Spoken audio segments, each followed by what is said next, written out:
Welcome to the Hunter Report, and today we're going to talk about shooting in two different environments, going back and forth from two differently lit environments. So environment number one, I'm right here in a stage setting, and I'm going to be shooting my subject, the guy right there. Environment number two, I run out of the show into the other room, and I want to pop some flashes. The problem is that since I was at ISO 5000 and I pop my flash, it comes out way overexposed. The solution is to change your settings in between each room. The problem is that since you're bouncing back and forth from one environment to the other, and it doesn't just have to be a stage. Now, I like to shoot in manual, so I'm going to be needed changing my ISO, my aperture, and the other thing is that this, if this person was actually a person, is a moving subject. So you're gonna wanna shoot in continuous autofocus, but then when you go out into the other room, you're going to wanna shoot in single shot autofocus, and typically, I'm shooting some kind of live subject here, and then I'm going out to shoot some candids quickly with the flash probably, and then quickly run back in here. Now, I can go ahead and jiggle all those settings. There's two things. One, it wastes a lot of time manually setting in between each room. And second, you actually run the risk of being inconsistent. So you want to be exactly at ISO 5000 every time you're in this room. And then every time you're in the other room, when you're using the flash, you're going to want to be in ISO, 1200.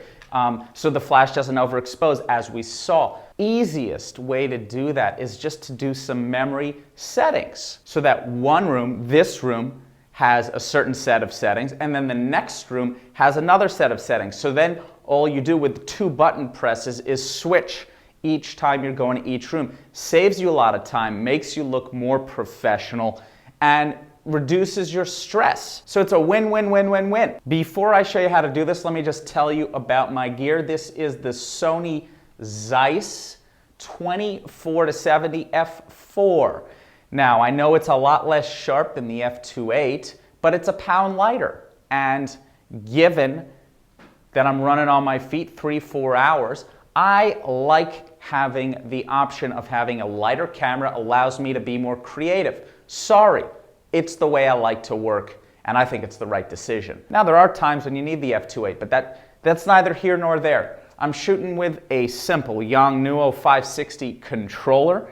I'm shooting with the 560 Mark IV flash. I've got a Gary Fong light sphere, and I have just a little custom flash thingy here, so I can just strap that over my shoulder. Finally, I do have a tactical flashlight on here. As we know, the Sony a6000 isn't the best in low light autofocus, and in a nightclub, in a jazz bar, you're gonna sometimes need to pop that on to get the shot. That's the reality of the situation. I know some of the more current Sony cameras are rated to a slightly better negative, 3 to 4 exposure values for autofocus. Anyway, it's really about the Indian, not the arrow. So let's go ahead and show you exactly how to do this quick little memory tip. So the first thing you're gonna wanna do is switch from whatever mode you're in. I like manual to MR. Here's what you really need to understand about the memory system. It's very unintuitive, so that's why videos like this are great, because they explain it. So you hit menu and then you go into memory. These are the current settings of the camera. They can't be changed from inside the memory menu. And what you're doing here by going 1, 2, 3, the moment that you hit that button, it will set register 2 to whatever the camera is. We haven't changed anything yet. So that's what we want register 1 to be. So let's just go ahead and commit that to memory anyway. And that's cool. But now we're gonna change our camera settings here. 1/60th, ISO down to 1250. And finally, we wanna change from AF-C to AF-S. These are all the 4 things that we care about. And we wanna commit that to memory. So you hit menu, you hit memory. Now, it could confuse you because it says setting 1 and it says F8, 1250, 160 AF-S. Well, that could confuse you, but it hasn't been set yet. What we're telling the system here is to set the current settings of the camera right here, and it's so unintuitive, but We're set these settings to register to, hit the button, commit it. Now it's committed. And the way we verify that is we go to memory recall and you hit enter. And now we see that 1 is at 125, F4, 5000, AFC. And if we go to 2, we see it's 160, F8, 1250, S. Perfect. And then in memory recall mode, if you hit the middle button here or here, it switches. So let's go to this, and you see that. And then menu, memory recall, 1. Boom. You see, boom, boom, boom, boom.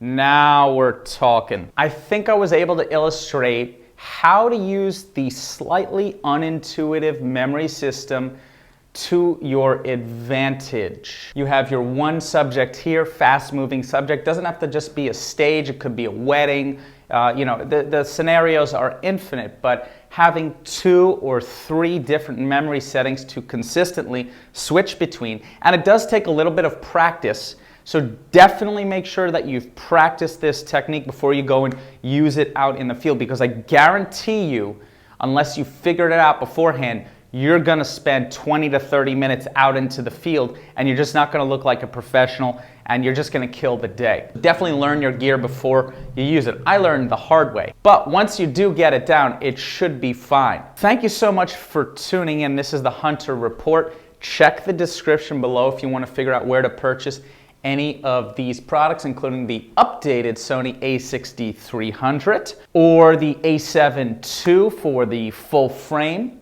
The a7 III should be coming out any day now. This is the Hunter Report. Please subscribe. Please give me a thumbs up, and I will see you soon.